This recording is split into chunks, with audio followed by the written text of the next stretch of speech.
It's been a long time since I've had any Tonka vehicles, so it's nice to have something from that company in my collection again. Last time I had any Tonka vehicles, I was about 10 years old and they were much bigger. I did have a dump truck, like what you see here, as well as a bulldozer, but I did not have this front loader. Never had one of those before, so it's nice to change that. So let's get these three vehicles out of the box.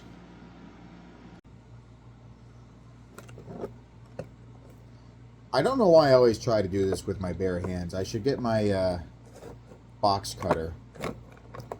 But it's not like I plan to keep the box itself. Just get it ripped open here. Alright, that was surprisingly a lot easier than I anticipated.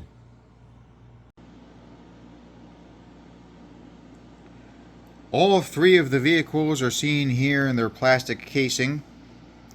Now that they are out of the box, I'd say we should get them onto the flat cars. And here they are, ladies and gentlemen. The three vehicles in all their glory, finally out of the box, ready to be transported. The flat cars we're going to be using are right over there.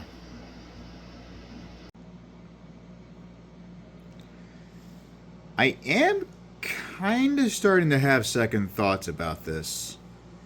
Now that I have the three vehicles next to the flatbeds that I intend to use, I think the three vehicles might be a bit too wide.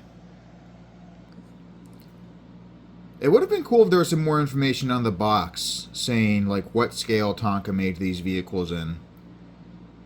It kind of looked like they were in the right scale or like the same scale as the flat cars, but I think they might be bigger than 1/87ths. We'll have to see what happens here and pray for the best. This one seems okay.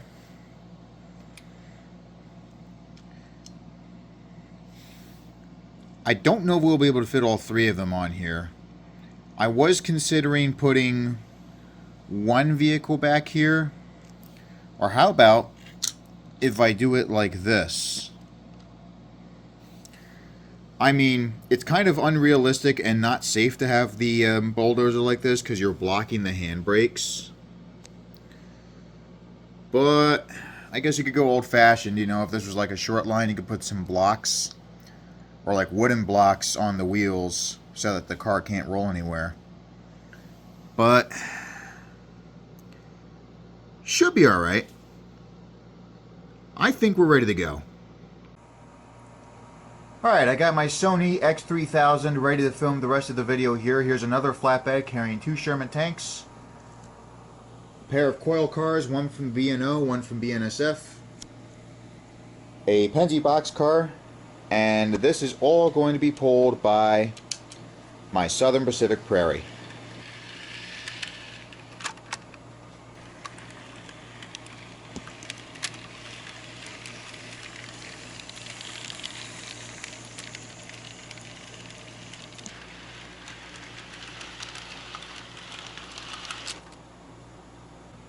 Alright, so number 1905 has her entire consist coupled up and ready to go. We have one box car, two coil cars, the flatbed with Shermans, and the two flatbeds each carrying a Tonka vehicle, another box car, and a Baltimore and Ohio bay window caboose. I was considering having another box car between the Tonka vehicles and the caboose, but one of the couplers was broken, so I had to settle with just one box car. But this looks like a pretty good consist. I have seen this prairie haul a heavier load. Like if you remember steam-powered freight trains, she was carrying a bulkhead with lumber and a gondola with a tank car.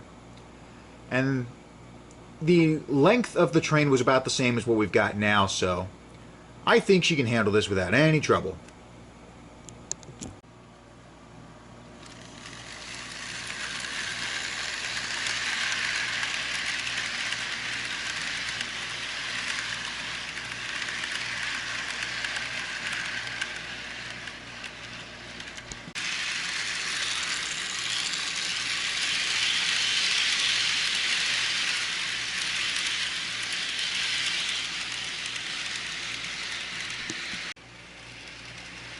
Dump truck overboard.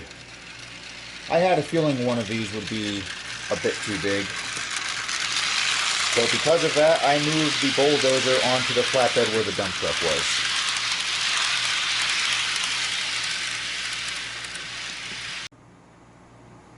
The engine also seems to be having some issues as well. I just fixed it, but the tender was derailed. I was trying to replace the wheel sets because they're plastic. I bought these metal wheels here, but the spikes on the end of the wheels are too long. They will not fit on the axles of the tender. What's confusing though is that when I ran it in the other direction in steam-powered freight trains, where 1905 and 4501 were each hauling a freight, this wasn't an issue. Perhaps I should have 1905 continue running clockwise as opposed to the direction she's traveling in now. And while I have her turned around, we're also going to adjust the consist so that we can have all three Tonka vehicles as well as maybe all three Shermans. I only have two so far, but there is a third one over there. Perhaps we can put these gondolas to use. I've got a BNSF one there, and then you just saw this one here where I'm storing the metal wheels. Give me a few minutes and you'll see what I have. Alright, so the consist for the most part has remained unchanged. The caboose was taken off, and I did add a couple of gondolas. Now, along with the three Shermans, I had some dominoes loaded into one of the gondolas. And each Tonka vehicle has its own flat car. There's the dump truck, the front loader, and the bulldozer. And while the caboose is gone, I do have two box cars bringing up the rear. This CSX boxcar has a rear end of train device. Now I realize I may be going to hell for that, or at least that's probably what some rail fans will want, since rear end of train devices did not exist during the days of steam. However, in all fairness, this locomotive is not prototypical. Southern Pacific never ran any 262 tender engines, although I have seen some pictures of them running 262 tank engines, but they look nothing like this. There were some engines with similar wheel arrangements that looked almost like this, like the 060 and 260, but there were no 262s that were tender engines like this. Like I said, there were a few tank engines with 262 wheel arrangements. I even found one Southern Pacific engine that had a similar number, 1903, but they did not run prairies like this. This is just something Bachmann made for fun, and I think they did a pretty cool job. I could imagine this being a real-life Southern Pacific engine if this did exist during their time. But hey, you know what? That's what this hobby's all about, you know, having fun, even if it's not realistic. Let's get this train rolling.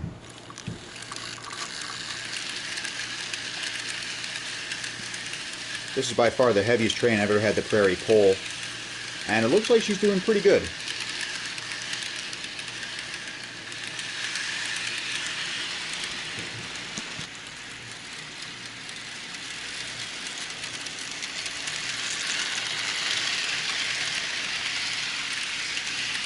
Looks like all the vehicles are staying on their flatbeds without any trouble. That's good.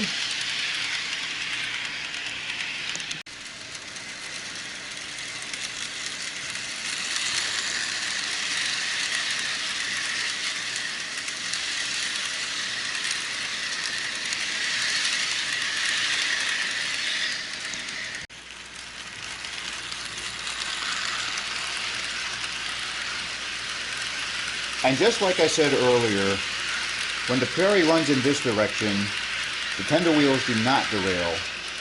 But when it goes in the other direction, when it runs counterclockwise, that's a different story. I don't know why it derails when it runs in the other direction, but I'm just glad things are going okay here.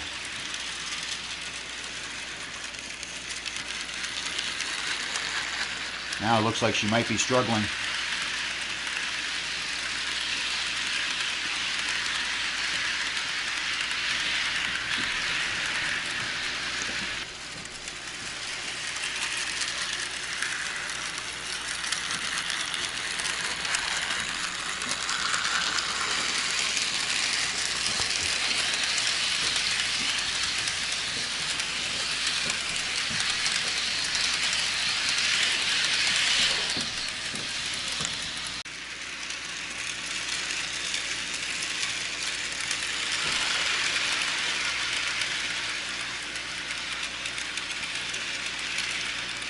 I've noticed a squeaking sound too from one of the flatbeds, but nothing too serious.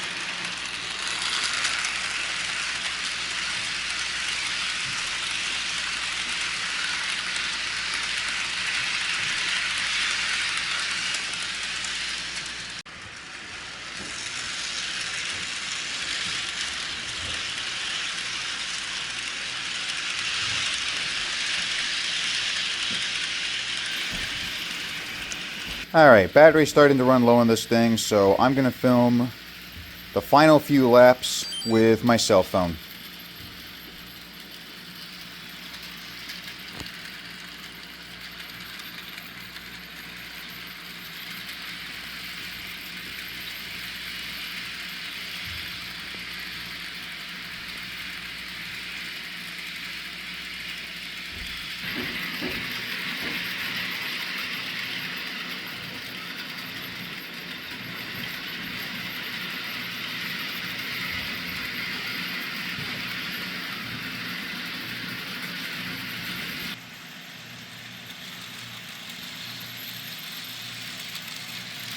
On the BNSF not flatbed, but gondola, I've noticed that there's some reflective paint.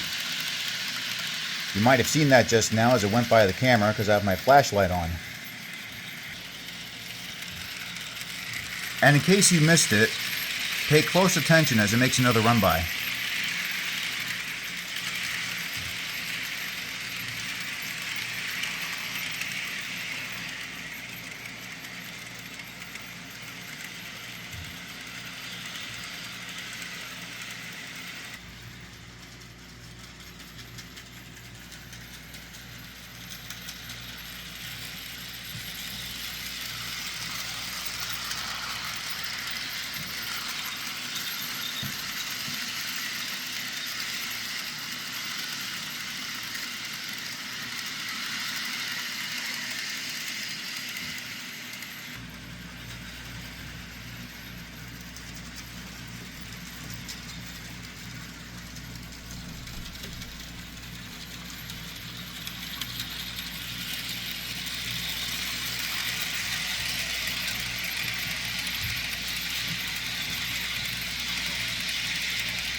And that's it. Thanks for joining me in this video. If you have any more requests, if you want to see certain engines that you want me to run next, like this FA or my New York Central F7, I've also got Duck, Oliver, Rosie, Emily. Give me a heads up in the comments. Let me know if you want to see any other engines running on my layout. Until then, thank you and goodbye.